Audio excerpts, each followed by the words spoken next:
태종은 드라마에도 사실 많이 나오는 사람인데 조선시대 왕 중에서도 우리가 굉장히 인간적으로 접근할 수 있는 몇 안 되는 왕 중에 하나예요.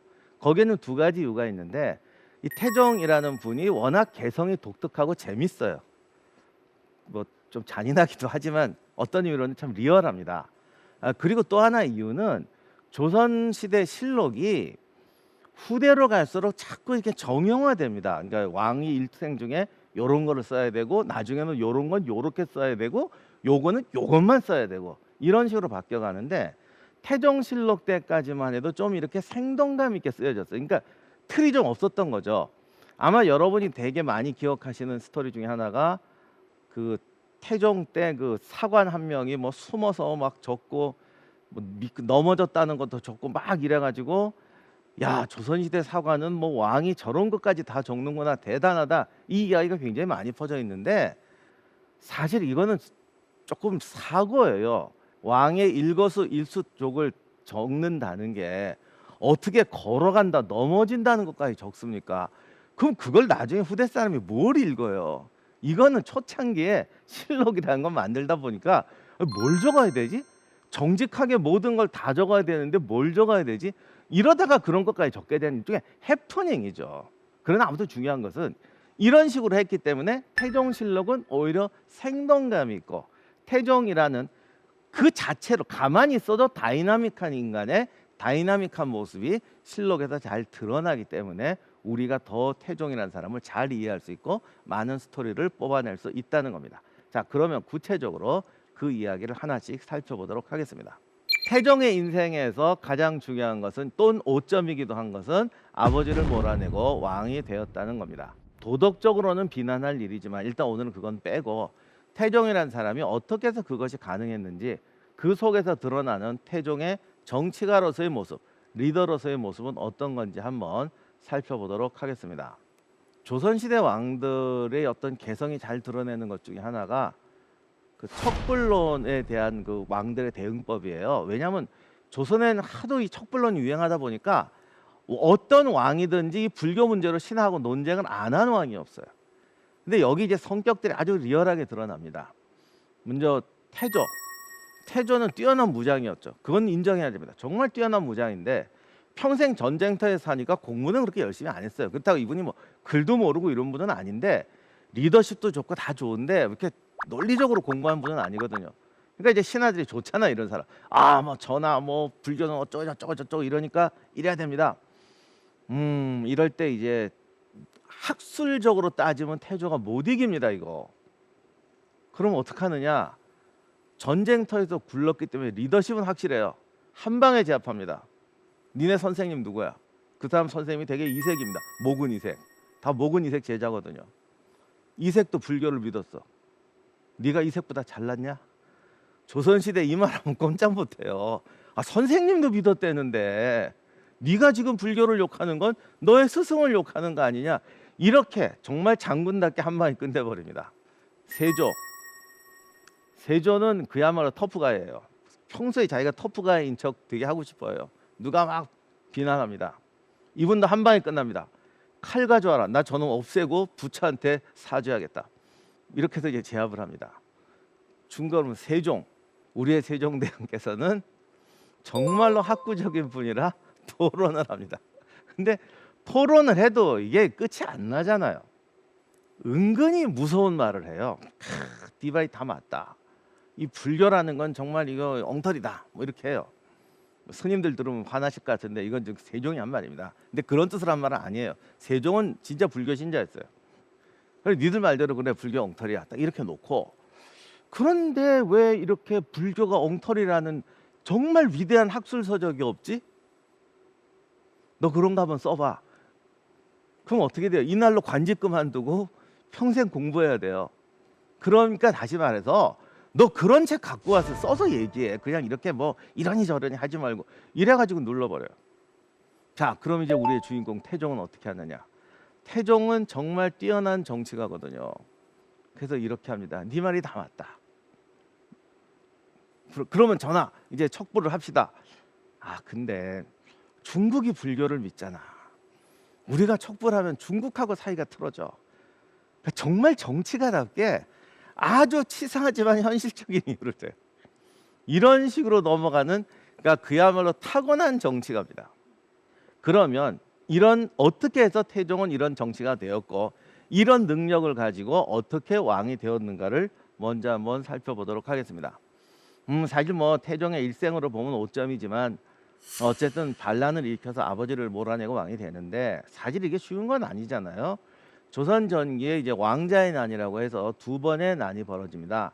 첫 번째는 1398년 태조 7년 8월 26일에 태종이 쿠데타를 일으켜서 아버지를 몰아내는데, 자기가 바로 왕이 되면 이거 진짜 아버지 몰아내고 내가 왕이 됐다 이렇게 되니까 일부러 이제 둘째 형님, 그때는 생존해 있던 제일 큰 형은 정종을 이제 왕으로 세우고 자기는 세자가 됩니다. 두 번째는 1400년 정종 2년에 벌어진 2차 왕자의 난인데, 태종의 바로 위의 형이었던 방과가 자기가 왕이 되고 싶어서 이제 준비를 하다가 시가전까지 벌이면서 격퇴를 하고, 태종이 이러니까 안 되겠다 싶어서 바로 정종의 양의를 받아서 자기가 왕이 됩니다.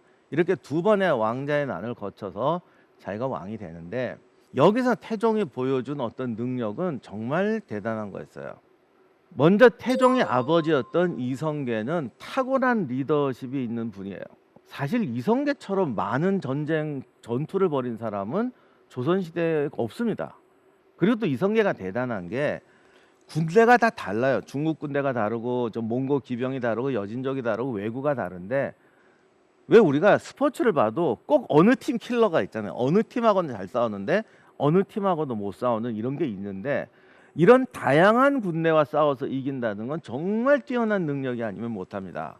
그러니까 그런 걸 잘했고 통솔력도 있어요. 아주 사람 멋있다니까요. 싸울 때 보면 아무리 그 이야기가 좀 미화됐다고 하더라도 실제 전투할 때 보면은 정말 그런 통솔력 없이는 그런 전투를 못합니다. 이 모든 게 다 뛰어난데 딱 하나 문제가 뭐냐? 정치력이에요. 이분이 너무 늦게 왕이 됐어요. 평생 군인으로, 그것도 위대한 상승 장군으로 삶을 살았습니다. 우리가 일생에서 모든 분들이 다 그렇지만 성공의 삶을 살아온 분들이 제일 문제가 다른 영역에 들어갔을 때 바꾸기가 힘들어요. 왜? 과거에 너무 성공하고 살아왔기 때문에. 근데 태조 같은 경우는 군인으로선 정말 좋아요. 근데 야전군으로서 가장 최고의 미덕이 뭐겠어요? 부하들하고 한 몸이 되는 겁니다. 아들하고 한 몸이 되고. 그래서 싸울 때도 자기가 앞장서서 나가고, 태조 보면은 부하들이 정말 의리로 싸우기 때문에 몇 번 죽을 뻔했는데, 그때 정말 그 장군들이 목숨을 걸고 앞을 막아요. 근데 그 사람이 또 우리나라 사람도 아니에요. 태조를 구해줬던 사람이 둘이 있는데, 한 명은 여진족이었던 퉁두란이고 한 명은 처명이라고 중국군 장수였어요. 그 사람들이 어떻게 태조의 부하가 된 다음에도 목숨을 걸고 지켜요. 그리고 이제 왕이 된 다음에, 왕이 되니까 이제 모함들이 들어오잖아요. 저 사람한테 이런 거 주면 안 됩니다. 저 사람한테 군권을 통째로 맡기면 어떡합니까? 화 버럭 내면서, 얘들은 나와 수족 같은 애들이야. 내가 쟤들을 안 믿으면 누굴 믿어? 다시는 말하지 마. 멋있잖아요. 근데 사실 여기서 문제가 터진 거예요. 그때 태조가 군권을 맡겼던 사람이 정도전과 조준인데, 정도전과 조준이 군대를 받아서 반란을 일으켰다 그런 의미가 아니라, 정치가의 눈으로 보면은 군권을 이렇게 맡기면 안 되죠. 군권이라는 건 서로 다른 애들한테 줘서 견제하게 해야 되거든요. 근데 이성계는 자기가 수족같이 믿는 사람한테 딱 맡기고 믿는 거예요. 이건 반대로 말하면 그 사람들이 배반을 안 한다고 하더라도, 근데 실제로 배반 안 했습니다만, 저 이성계의 스타일이 정치하기에는 굉장히 위험한 스타일이라는 걸 본인이 드러낸 거예요. 태종은 이거를 파고듭니다. 태종이 사실 왕자난을 일으킬 때 혼자 한 게 아니죠. 주변 사람들의 협력을 얻어야 되는데, 태종도 아버지 이성계의 아들이잖아요. 그러니까 태종을 도와주는 사람은 다 이성계 부하들이에요. 그러면 평생을 전쟁터에 살면서 정말 의리와, 뭐라고 합니까? 그냥 전투, 목숨을 건 의리로 뭉쳤던, 전우회로 뭉친 사람들을 어떻게 이간질시켜서 자기를 뽑아냅니까? 제가 여기 제목을 나는 인간의 욕망을 믿는다고 그랬는데, 이성계가 실수한 건 전투 부대의 의리를 믿은 거예요. 우리가 영화를 봐도 그런 거 많이 나오잖아요. 전쟁터에서 서로 목숨을 구해줬던 사람들이 사회에 나오니까 라이벌이 되고 이념이 달라지고 다시 싸우게 되는. 근데 태조는 뭐 거의 나이가 60이 넘어서 이제 왕이 되다 보니까 그걸 다 믿는 걸 보고 태종은 약한 곳을 찾습니다. 누가 배신을 하느냐? 태조와 의리가 없는 사람이 배신하냐? 아니에요. 이제는 군인이 아니잖아요. 정치가가 되고 권력자가 됐어요. 그러다 보니까 남들처럼 올라가지 못하는 사람이 있어요. 첩의 아들이라든가 집안이 좀 안 좋다거나. 태조는 자기는 분명히 말해. 자기는 공평하게 됐대. 조실 부모하고 헐벗는 거 내가 데려다가 내 가족처럼 키우고, 자기 먼 친척 조카인가 그런데 내 가족처럼 키웠다 이거예요. 본인 입장에서 너무 훌륭하잖아. 근데 그 밑에서 자라는 입장에서는 물론 고맙긴 하죠. 그런데 자기는 어차피 이 골든 집단보다는 밑에 있는 사람이라는 거예요. 그러니까 이성계한테는 고맙지만 저 사람이 죽으면 자기는 B급 C급으로 밀릴 거라 이거죠. 그러니까 이때 태종이 손을 뻗치는 거예요. 나랑 하면 너를 A급으로 만들어 줄게. 그래서 태조는 반대로 생각하는 거야. 그 힘들고 어렵고 고아가 된 애들을 내가 보살펴서 내 자식만큼 보살폈으니까 은혜가 더 크지 않겠냐. 그렇지 않습니까? 자기 아들보다 먼 조카를 더 살펴줬으면 걔가 나를 더 고마워해야 돼. 이건 인간으로선 그래요. 근데 정치와 욕망에서는 그게 아니라 그 사람은 그걸 핸디캡이라고 여긴다고. 태종은 이걸 치고 들어가는 거예요. 그래서 태조가 모르는 사이에 자기가 가장 많은 은혜를 베풀었다고 했던 사람들이 태종의 편이 됩니다. 저는 이거를 뭐 태종이 잘했다거나 도덕적으로 이렇다라는 걸 얘기 아니라 인간 세상이 이렇다는 거예요. 역사는 정말 아름다운 모습만 가르쳤으면 저도 참 좋겠는데 아름답지 못한 부분도 많거든요. 그래서 우리가 이런 걸 알고 사회를 더 올바로 도덕적으로 만들기 위해서는 더 뛰어난 능력과 더 뛰어난 신념이 필요한 거예요. 아무튼 이런 식으로 해서 사람을 끌고 나갑니다. 이런 식으로 태종의 가장 큰 장점은 인간을 제대로 본다. 근데 인간을 제대로 볼 때는 인간의 욕망, 그러니까 어떤 인간 본연의 속성을 제대로 보는 것도 중요하지만 사회적 위치, 인간은 두 가지로 만나잖아요. 그 사람의 본성으로 만나지만 뭐 스승과 제자든가 뭐 사장님과 전무님이든가 뭐 지나가는 사람으로든가 사회적 위치로 만나게 됩니다. 이 사회적 위치로 만나게 됐을 때 참 리더로서 이런 걸 악용하면 안 되는데 이게 참 필요한 게 소위 말하는 공정 경쟁을 안 해요. 왜? 나는 왕이니까. 왕하고 신하가 바둑을 떠요. 나는 왕이니까 한 수 물러. 뭐 이래도 되겠죠, 솔직히. 그러나 바둑을 뜰 때는, 친구로 뜰 때는 한 수 물르는 거 없습니다. 왕이라고 봐주는 거 없습니다. 뭐 이렇게 할 수도 있잖아요. 그런데 공적인 자리에서 만났을 때는 왕은 왕이고 신하는 신한 거예요. 근데 왜 일부러 바둑 뜰 때처럼 자기가 내려가야 되냐 이거죠. 그래서 이런 거를 참 활용을 잘해요. 이분이 좀 인간적인 분이라 노는 것도 참 좋아했어요. 그런데 신하들은 하여간 놀면 하지 말라고 그러잖아요. 뭐 격구 하지 마세요, 사냥 가지 마세요, 막 그럽니다. 근데 이제 격구라고 이제 폴로 시합인데 전개는 왕들도 이거 많이 했어요. 신하들이 하지 말라고 그래요. 그러면 갑자기 탁 이러는 게 내가 비록 지금 왕이지만 나는 원래 장군의 아들이다. 말이야 맞지 뭐. 우리는 전부 무인 집안이야. 나는 원래 이러고 살아야 돼. 이러고 막 해. 그러다가 또 신하들이 건슬 잡았잖아요. 장군의 아들이시니까 이럴 때는 이렇게 해야 되지 않습니까? 말 싹 바꿉니다.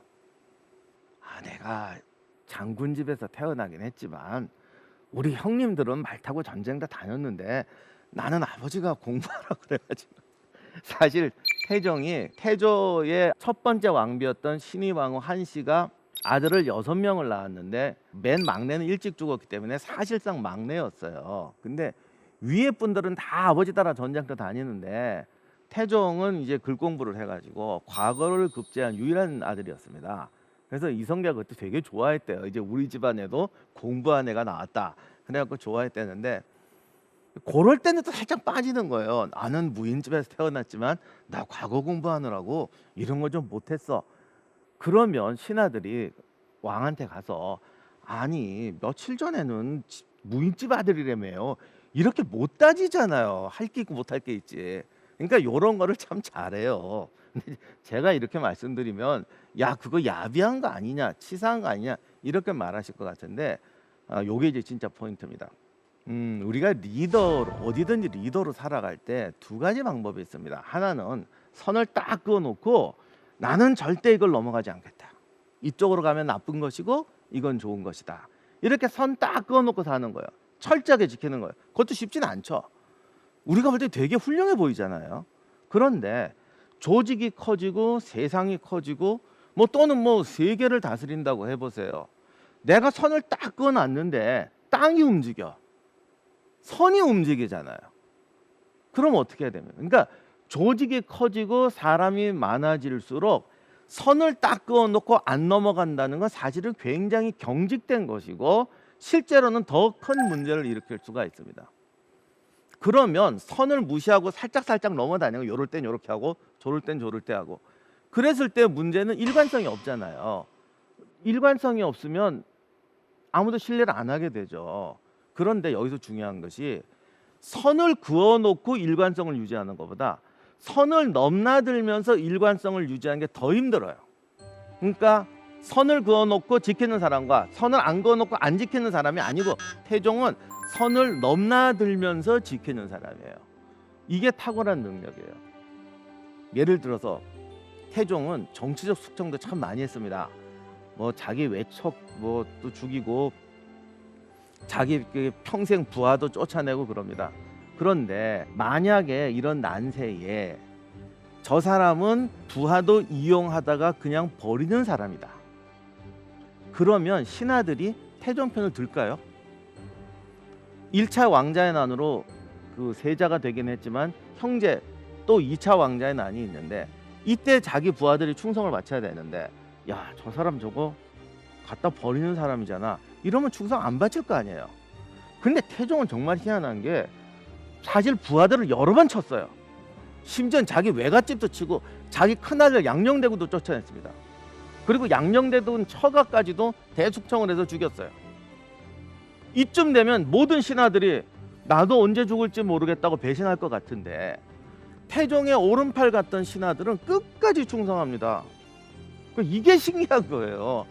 분명히 달면 삼키고 쓰면 뱉는 짓을 많이 하는데 그 태종한테 충성을 바치는 신하들은 정말 실록을 봐도요 정말 인간적으로 믿고 따르는 수준으로 충성을 바쳐요. 이게 어떻게 된 거냐 그러는데 사실 이런 게 능력이에요. 삼국지에서 조조가 우리는 늘 난세의 간웅이니 뭐 저 사람은 뭐 조조스럽다라고 하잖아요. 근데 삼국지 한번 보시면 조조 부하들 중에 배신하는 사람 별로 없습니다. 그게 더 희한하죠. 그런 게 진짜 능력이에요.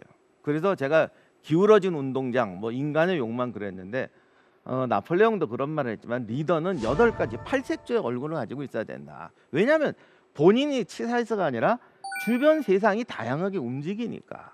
그런데 그들한테 모두에게 적절한 모습으로 나타나서 최고의 효과를 얻도록 해라.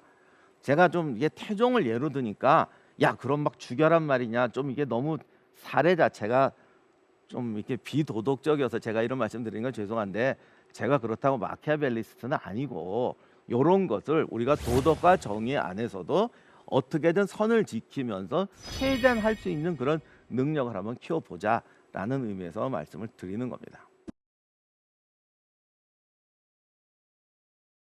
자, 지금까지 태종의 약간 정치적인 모습을 말씀드렸는데 하여간 이런 것만 말씀드리면 좀 사람은 좀 비열하고 별거 없어 보이는 사람처럼 보이기도 하지만 왕으로서도 확실히 중요해요. 그래서 이렇게 정치력 뛰어난 사람들이 가끔 실수하는 게 이게 뭐랄까 수단으로 세상을 잘 끌어가니까 큰 그림을 놓치는 경우가 많아요. 제가 오늘 태종을 선택한 거는 이분은 항상 한쪽일 것 같은데 아니에요. 전혀 다를 것 같은 두 가지를 같이 갖고 있어서 그래요. 여러분 우리가 세상을 보면 요령 좋은 사람들 있잖아요.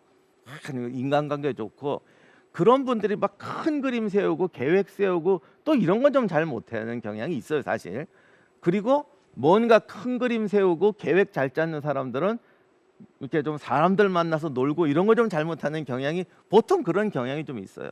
그런데 이 태종이라는 사람은 만약에 단지 정치가로서 아버지를 쫓아내고 형을 죽이고 숙청하고 정치인으로서만 살았으면 저건 좀 그냥 권력에 눈이 먼 악마야 이렇게 하고 왕으로서의 평가가 굉장히 나빠졌을 거예요. 그런데 그럼에도 불구하고 태종이 조선에서 훌륭한 아우로 꼽히는 이유는 자기에게 주어진 국가 체제의 어떤 사명감. 조선이란 나라가 지금 아니면 또 나의 회사가 나의 조직이 지금 이런 상황에 서 있어. 내가 해야 될 일은 뭘까? 세상은 이렇게 바뀌어 가는데 내가 살아있는 시점에서 우리가 해야 될 건 뭘까? 예를 들면 뭐 그룹 회장님이다 그러면 내 생전에 투자해야 될 업종은 뭘까? 이런 거 결정하는 게 어렵잖아요. 이거를 했거든요. 그래서 굉장히 정치가 뭐 반역, 숙청 이런 이미지만 있지만 국가 체제를 정비하는 데 있어도 굉장히 중요한 역할을 하고 정확한 판단을 합니다. 그런데 이제 문제는 일반적으로 교과서라든가 우리가 역사적으로 알고 있을 때는 태종이 반란을 일으키고 뭐 특히 정도전 죽이고 한 게 왕권과 신권의 대립이었다고 이렇게 설명이 되다 보니까 이 부분이 설명이 이상하게 된 거예요. 그래서 요 태종의 왕으로서의 어떤 국가적인 시대적 사명감을 왕권과 신권의 대립으로 보는 분들이 많으신데 너무나 잘못 알려진 얘기예요. 이게 사실 진짜 식민사학이에요. 그러니까 일본 사람들이 조선에 와서 한국사를 처음 연구할 때 일본의 천황과 제후들, 다이묘들의 관계, 특히 명치유신할 때 어떤 그 천황 중심의 개혁과 이 번 중심의 어떤 싸움 이런 것들이 머릿속에 있어가지고 왕권 신권의 대립으로 설명을 했는데 이건 우리나라 역사에는 전혀 맞지 않습니다. 물론 조선시대를 보면 왕하고 신하는 늘 그런 거 갖고 싸우긴 싸워요.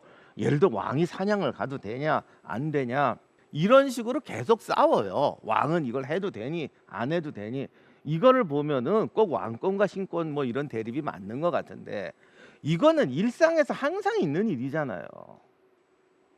우리가 왕권이냐 신권이냐고 말할 때는 국가 전체의 구조적인 모습을 가지고 봐야 되는데 일본 사회는 천황과 봉건 영주가 나눠져 있어. 유럽도 그렇지만 봉건제는 봉건이라는 사람이 자기네 어떻게 보면 자치라고요. 그러다 보니까 체계적으로 국가라는 것이 왕의 영역과 제후의 영역이 나눠지는 건데 우리는 관료제예요. 그러니까 대통령하고 국무총리가 만나서 요거는 당신이 하는 게 좋겠냐 대통령이 하는 게 좋겠냐 이게 어떻게 왕권과 신권의 대립입니까? 그냥 하면서 역할 분담하는 거지. 그래서 이거는 절대 어떤 우리가 흔히 말하는 어떤 대통령제라든가 의회의 대립 또는 무슨 독재와 민주주의의 대립 이런 국가 체제적인 논쟁이 절대로 아닙니다. 어디까지나 국가를 어떻게 운영하느냐에 따라서 양자 간의 어떤 역할 부담이 나오게 되는 거예요. 그러면 그것도 왕권 신권이 맞잖아요. 이거는 아무리 멀리 가야 헤게모니예요. 헤게모니 싸움하고 국가 체제를 나누는 건 달라요. 그래서 태종이 정도전하고 이렇게 대립할 때 정도전이 이제 법전을 만들고 조선 초기 법전을 만들고 국가를 어떻게 만들자고 했을 때 어떤 그런 왕권 신권이라고 말한 대립이 있는 것도 맞고 그걸로 뭐 죽일 수까지 있을 수도 있어요. 그러나 그거는 전체 국가 체제 운영에서 일부라고 말씀드리는 거죠. 본질이 아니라. 그럼 본질은 뭐냐? 조선 개국에 혁혁한 공을 세운 이방원과 정도전은 조선의 국가 체제를 정비하는 과정에서 이념의 차이를 보이게 되는데요. 정도전은 원론적 차원에서 성리학적 이상 세계를 추구했고 이방원은 기득권을 인정하는 선에서 현실과 타협하는 태도를 취했습니다. 또한 왕권주의를 지향한 이방원과 달리 재상 중심 통치를 주장한 정도전은 왕의 부족한 부분을 보완해 줄 수 있는 현명한 재상의 역할을 강조하면서 두 사람의 대립은 깊어졌는데요. 결국 제1차 왕자의 난에서 정도전은 이방원에 의해 죽음을 맞이하게 됩니다. 이후 왕위에 오른 태종은 유교 윤리를 보급하고 언론기관인 사간원을 두어 왕권을 견제하는 등 국가 체제를 정비하면서 정도전의 성리학적 이상을 일부 계승하기도 했습니다. 정도전이 훨씬 멋있어진 이유는 국가를 처음 만들니까 큰 틀을 만든 거예요. 그러니까 이상적이고 큰 틀을 만드니까 멋있잖아요. 그러니까 사람들이 다 좋아해요. 정의롭고 멋있으니까. 근데 정도전이 죽지 않고 살았어도 과연 그게 그대로 갔을까? 요게 문제예요. 예를 들어 정도전이 세웠던 과거제는 내용을 보면 굉장히 멋있어요. 참 공명정대하고 요즘 말로 로스쿨 같은 거예요. 근데 사실 로스쿨 만들 때 제가 뭐 로스쿨이 나쁘다를 떠나서 로스쿨을 우리도 만들 때는 이런 A라는 기대를 했는데 실제로 만들어 놓고 보니까 A가 되질 않잖아요. 지금도. 그러니까 제가 로스쿨을 반대한다, 없앤다 이게 아니고 로스쿨을 만들었다고 문제가 다 해결되지 않더라는 거예요. 로스쿨을 만들면 A라는 문제가 완전히 없어질 줄 알았는데 안 없어지더라는 거지. 근데 정도전은 로스쿨 만들자고 죽었거든요. 그러니까 사람들이 야 저거만 만들었으면 모든 문제가 없어지는 거라고 착각을 하는 거예요. 그래서 태종은 여기에 대해서 굉장히 현실적으로 들어가요. 물론 여기에서 좀 정치적으로 들어가는 것도 있기는 한데 이 사람은 사실 이상주의자는 아니에요. 그렇다고 해서 정도전은 다 틀렸어.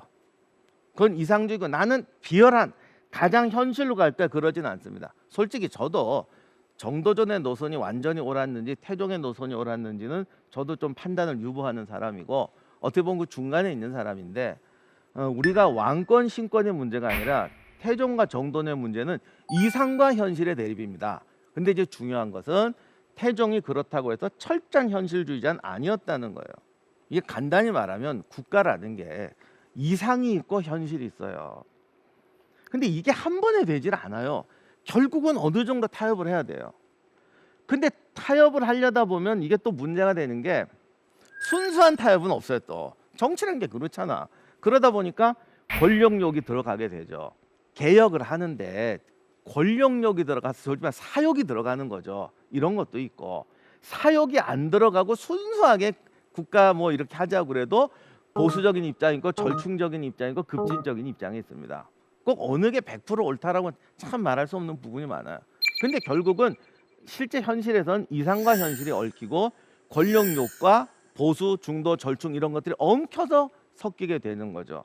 제가 정도전의 이상론이 틀렸다는 게 아니라 정도전은 오히려 태종이 죽이는 바람에 이상과 현실의 갈등, 권력욕과 보수, 절충, 급진 이런 거의 갈등에서 오히려 너무 좋은 면만 보여지게 된 면이 있다는 거예요. 그래서 실제로 정도전이 개혁을 계속 했어도 이런 문제가 터졌을 겁니다. 그런데 태종은 정도전에 비해서는 굉장히 현실론 쪽에 와 있습니다만은 그렇다고 해서 정도전이 추구했던 그 자체를 날린 건 절대로 아닙니다. 이것이 필요하다는 오히려 인정을 하고 보존을 합니다. 그래서 이 사람이 무서워요. 그러니까 구조적인 문제를 충분히 인식을 해요. 그리고 현실의 문제도 좀 야비할 정도로 인식을 해요. 그럼 이제 문제가 이렇게 되는 거예요. 자기도 저게 옳다고는 봐. 근데 현실은 이래. 여기서 잘못하면 너무 현실주의적인 입장을 취하면 구조가 깨져버리겠죠. 그렇다고 너무 이상론을 쫓아가면 현실의 발목이 잡혀도 망가질 수도 있고 자기도 쫓겨날 수가 있습니다. 이런 문제를 태종은 인식했다는 게 중요하고 전략을 세웠다는 게 중요합니다. 그래서 어떻게 하느냐? 본인은 상당히 현실적인 입장을 취합니다. 그러나 여기에 만족하지 않고 궁극적인 건 구조적인 걸 바꿔야 되고 구조적인 거 본질적인 대로 나아가야 된다라는 걸 인정을 해요. 그래서 세종한테 다음 세대를 넘기는 거예요. 단순히 야 나는 손에 피를 묻혔으니까 나는 능력이 안 되니까 어이구 우리 아들은 똑똑하네 너는 잘해봐라 이렇게 해서 넘긴 게 아닙니다. 본인이 이상과 현실의 문제를 정확히 알고 자기는 쿠데타로 정권을 잡았으니까 현실의 늪에 깊게 빠져 있는 거예요. 그러나 나는 현실주의로 살아가지만 현실주의자가 되진 않겠다. 그래서 세종에게 네가 구조적으로 정비해라는 걸 남기고 어느 정도로 철저하게 하냐면 자기가 키웠던 현실주의자들 데리고는 개혁이 안 될 거 아니에요. 자기가 죽은 다음에. 그래서 자기 세대를 지손으로 숙청은 안 하지만 적당히 다 눌러놓고요. 세종한테는 너가 이런 구조적인 개혁을 하려면 이런 인물이 필요하다고 인물까지 다 뽑아놓고, 물론 위쪽만 뽑아놓고 아랫사람은 세종이 뽑아야죠. 큰 틀의 위쪽을 뽑아놓고 넘기는 거예요. 양녕대군이 뭐 이렇게 뭐 여자 문제 복잡하고 난봉을 쳐서 쫓아냈다고 하지만 제가 봤을 땐 절대 그게 아니고, 양녕도 뭐 좀 사생활의 문제는 있지만 그냥 적당할 때 왕이 됐으면 그냥 좀 사고는 치는 적정한 보통 수준의 왕은 됐을 것 같은데, 태종이 보니까 자기의 시대적 과업하고 안 맞는 거예요. 그래서 충녕대군을 다음 후계자로 선택할 뿐만이 아니라 세종을 위한 모든 제도를 준비해 놓고 가는 거예요.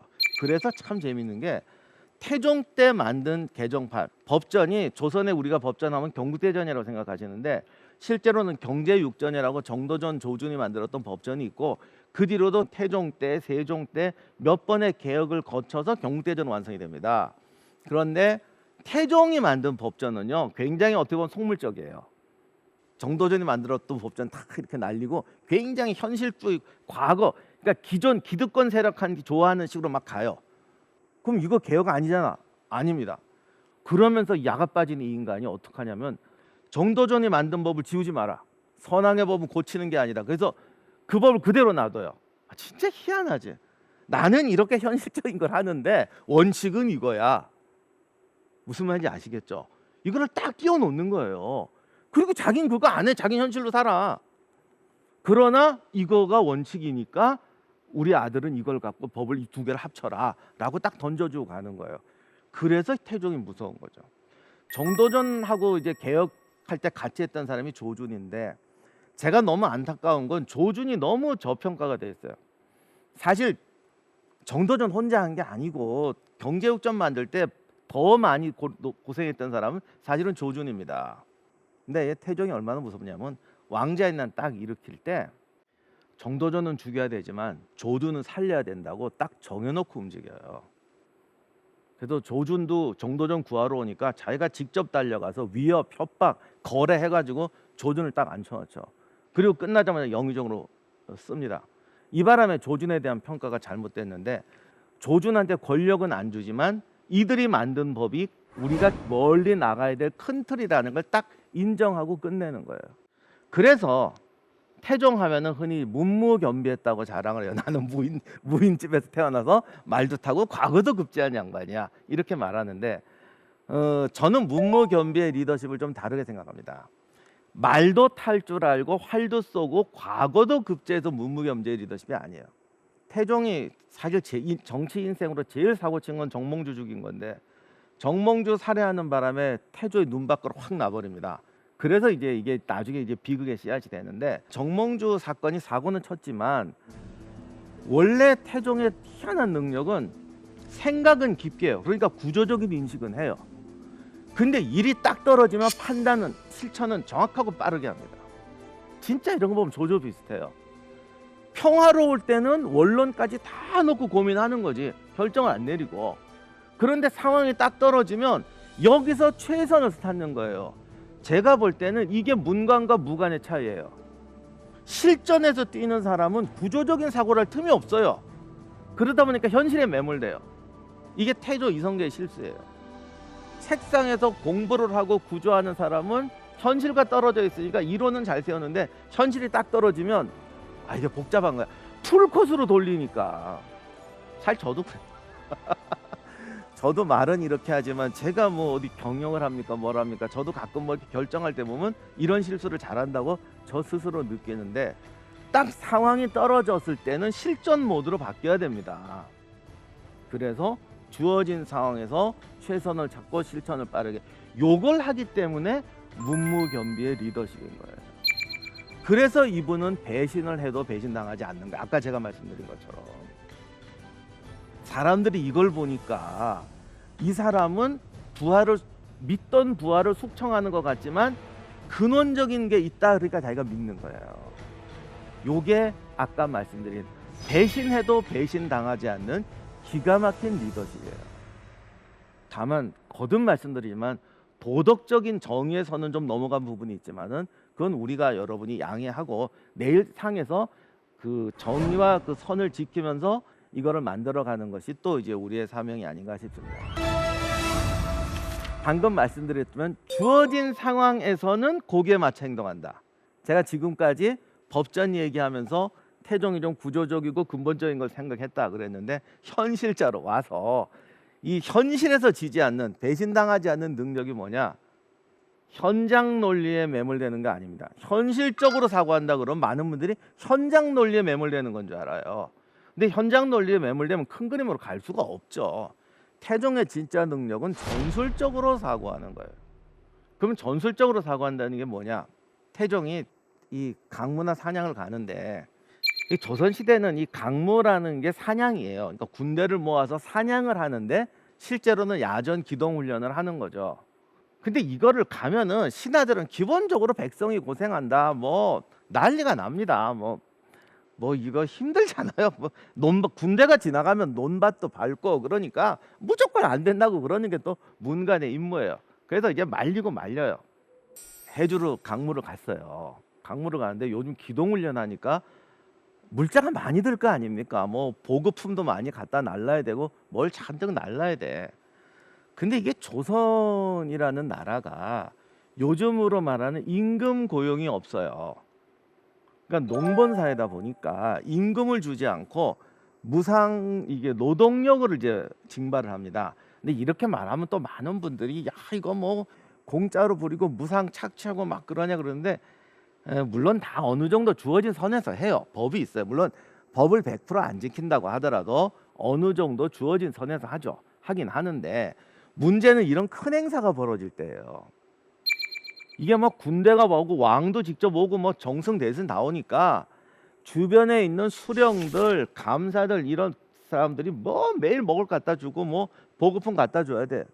근데 지금처럼 상업 사회가 아니고 지금 같으면은 징발을 해도 뭐 트럭 조합에 가서 뭐 이렇게 도와달라고 하거나 운수회사에 가서 뭐 이렇게 어떻게 딜을 할 텐데 근데 그게 안 되니까 농사 짓는 백성들 불러다가 야 이거 해라 이래가지고 뭡니까 이거 갖고 나오는 겁니다. 그러니까 백성들이 힘들잖아요. 그러면 이건 또 그냥 보고 있으면 안 됩니다. 그러니까 이제 대관들이 가서 전하 이거 하면 안 됩니다 막 이렇게 해요. 그러니까 이제 이렇게 하려니까 건수를 잡아야 되니까 이러다가 어느 날 이제 좀 뭔가 과잉으로 온 거예요. 그랬더니 가가지고 전하 지금 민원이 잔뜩 올라왔는데 이번에 이거 한다고 나르다가 백성들이 지금 뭐 죽을 고생하고 있습니다 막 이렇게 말합니다. 자 이럴 때 어떻게 해야 됩니까? 제가 전에 강의하면서 이걸 퀴즈를 한번 내봤어요. 이럴 때 어떻게 해야 되냐 그랬더니 많은 사람들이 백성이 힘든 건 알지만 이 국방은 중요하지 않냐, 그러니 백성들이 힘들더라도 국방의 의무는 다 해야지, 나라를 위해서 니들이 희생해야지, 다 이렇게 말한다고 생각을 하더라고요. 근데 신하들이 와서 전하 지금 백성들이 힘들어 죽겠습니다는 그 사람들이 국방의 의무를 모르겠냐고. 그러니까 이거는 싸움이 끝이 안 나요. 지금도 마찬가지예요. 국방을 위해서 세금을 2배로 올려야 된다. 전쟁이 날지 모르니까. 그러면 국방의 의무는 중요한데 정말 세금을 2배로 올리자 그러면 이거 좀 너무 심한 거 아니야? 누구나 이런 생각 하지 않겠어요? 그러니까 이게 쉽지가 않은 거예요. 그랬더니 요럴 때 태종이 참 천재인 게 여기서는 중요한 게 강무 다 했단 말이에요. 그럼 어떻게 하면 돼요? 내가 백성을 사랑한다는 표시만 내면 되잖아. 여기서 굳이 뭐 국방의 의무 이런 거 왜 따집니까? 갑자기 확 오버하면서 나 다신 안 와. 야 내가 이게 다 국방하는 것도 백성이 잘 살자고 하는 건데 백성이 그렇게 고생한단 말이야. 나 다신 안 와 이래요. 그러니까 신하들이 보니까 완전 감동이잖아. 전하 이런 거 하면 안 됩니다 그런데 나 다신 안 와 그러니까 만세 불렀죠. 뭐 만세 정말 훌륭한 신하입니다. 깨끗하게 끝났습니다. 끝났어. 돌아왔어. 근데 군사훈련 안 하면 안 되잖아요. 다음에 또 가요. 갑자기 신하들이 아니 전하 작년에 안 한다고 그랬잖아요. 이런 거는 따져야죠. 아까처럼 뭐 나는 무인의 아들이야 뭐 나는 무술 공부 안 했어 이런 거를 따지면은 안 되지만 이건 국가 정책이니까 충분히 따질 수 있잖아요. 전하 작년에 다시는 안 한다고 그랬지 않습니까? 태조에 뭐라고 그랬는지 아십니까? 내가 언제 안 한다고 그랬니? 안 온다고 그랬지. 그래서 태종의 해법은 해주에 또 가면 해주 사람이 고생하니까 딴 동네 가서 하겠다는 거예요.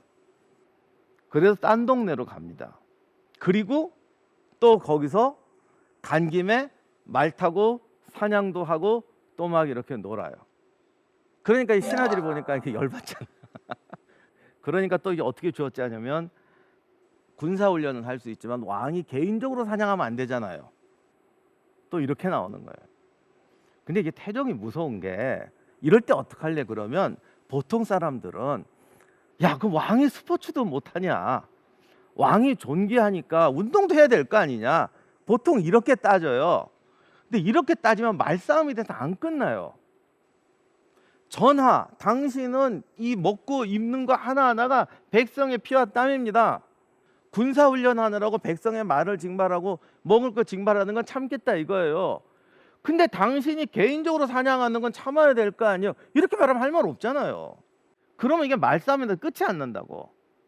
그러면 이제 태종은 딱 제가 전술적으로 생각하는 게 뭐라는 게 뭐냐면 지금 중요한 거는 사냥을 하는 거예요. 내가 사냥을 하고 싶은데 신하들이 국왕의 도리와 의무를 갖고 덤비는 거예요.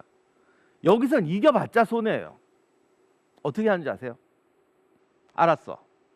그리고 다음날 출근하게 되는 밤에 나가서 아침에 나가서 날름 새벽에 뛰어나가서 신나게 사냥하고 돌아버립니다. 그랬더니 신하들이 전하 이러면 됩니까? 뭐 했잖아. 뭐 스키 탔는데 뭐 매일 탈 것도 아니고 전하 이러면 안 됩니다. 아 그래 나 반성할게. 이러고 넘어가는 거예요. 이게 전술적으로 사고한다는 거예요. 그러니까 모든 걸 대의명분에 거는 게 아니라 내가 여기서 뭐 할 거냐를 찾는 거예요. 다음에 또 사냥을 갔어요. 신하들이 이제 지난번에 당했잖아요. 그 새벽 야간 사냥에 당했거든. 이제는 미리 덤빕니다. 전하 사냥은 안 됩니다. 막 이래요. 이제 수법이 다 떨어졌어요. 이제 어떻게 해야 되죠? 여기서 또 전술적으로 사고하는 거예요. 지금 내 목표는 뭐예요? 국가의 무슨 국방 재정 뭐 이런 게 아니라 오늘 하루 사냥하는 거예요. 그러니까 뭐라 그러냐면은 그 상소를 올린 신하한테 네 말이 다 맞다. 다 맞다. 훌륭하다. 여기는 지금 야외 아니냐? 응? 야외인데 그 저 훌륭한 말인데 이 야외에 나와서 이렇게 형식에 갖춰서 상소문 쓰고 하는 거야 되겠냐? 아 그러지 말고 그렇게 훌륭한 얘기 문서를 올리지 말고 그냥 와서 말로 해. 말로 해. 절차 생략. 여기는 지금 야전이니까 형식 안 차려주되 말로 해. 말로 해. 누가 찾아오겠어요? 글로야 탄원서를 올리지만 왕한테 면전에다 대고 사냥하지 마세요. 누가 그러니까 아무도 안 와요. 그래서 깨끗하게 끝내고 자기는 사냥을 신나게 즐기고 돌아옵니다. 이런 게 현실적인 건데 절대로 모든 것을 현실하고 타협하는 게 아니라 전술적으로 생각한다는 거. 목표가 뭐냐? 내가 이번에 하는 목표가 뭐냐? 궁극적인 거냐? 1차원적인 거냐? 2차원적인 거냐? 이거를 정하고 덤비는 게 태종의 무서운 능력이야. 자신의 강점이 자신의 한계를 만든다는 겁니다. 어떻게 보면은 태조 이성계가 이방원한테 왕위를 빼앗긴 것도 이분은 왕이 되어서도 장군으로 살았기 때문이에요. 장군의 마인드를 왕이 되어서도 버리지 못했던 거죠. 그거를 노려서 태종은 왕이 됐거든요. 태종의 장점은 인간을 너무 잘하는 거예요. 태종이 뭐라고 그랬냐면 말하고 사람 보는 거는 자기는 누구한테도 양보하지 않는다고 그랬어요.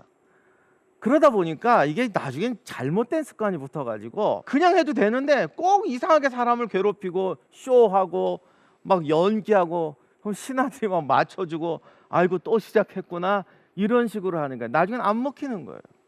실제로 리더들 보면 그런 경우가 굉장히 많습니다.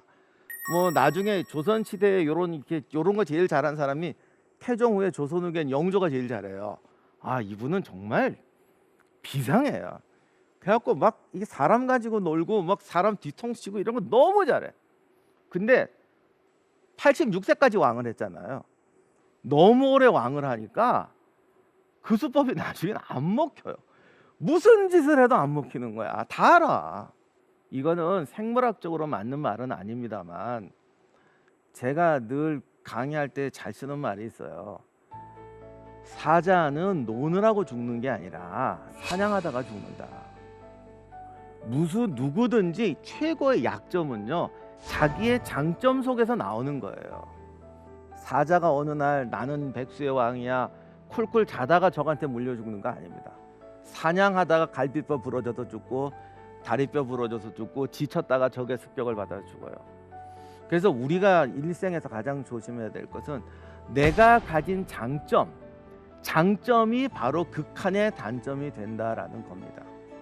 어떤 리더든지 자신의 강점을 과다하게 신뢰하면 안 됩니다. 자기의 강점이 자신의 한계를 만든다.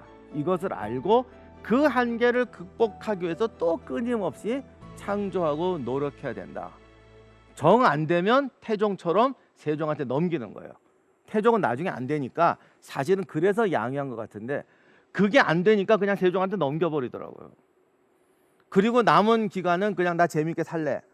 그래갖고 양위하고 4년 동안 살았는데 조선시대 왕 중에서 그렇게 행복하게 4년을 사는 사람이 없어요. 뭐 인간적으로 별로 좋은 방법은 아닌데 옛날이니까 맨날 사냥 다니고 뭐 집 짓고 뭐 그러면서 아주 신나게 놀다가 돌아가셨는데 뭐 그게 좋다는 게 아니라 태종은 마지막까지도 자기의 강점이 자기의 한계를 만든다는 걸 알고 또 대응책을 찾았더라는 데서 우리가 한번 태종의 리더십을 깊게 생각해 봐야 될 필요가 있다고 생각합니다. 오늘은 정치가로서의 태종, 국왕으로서의 태종, 그리고 인간으로서의 리더십 태종에 대해서 살펴보았습니다. 이것이 조선시대 이야기 때문에 지금 우리의 방법하고는 맞지 않을 수가 있지만 근본 원리를 생각하셔서 오늘의 현실에 적용해 보신다면 여러분들의 삶에 많은 교훈을 얻을 수 있을 거라고 생각합니다. 지금까지 대한민국 최고의 강연 최강 1교시 임용환이었습니다. 고맙습니다.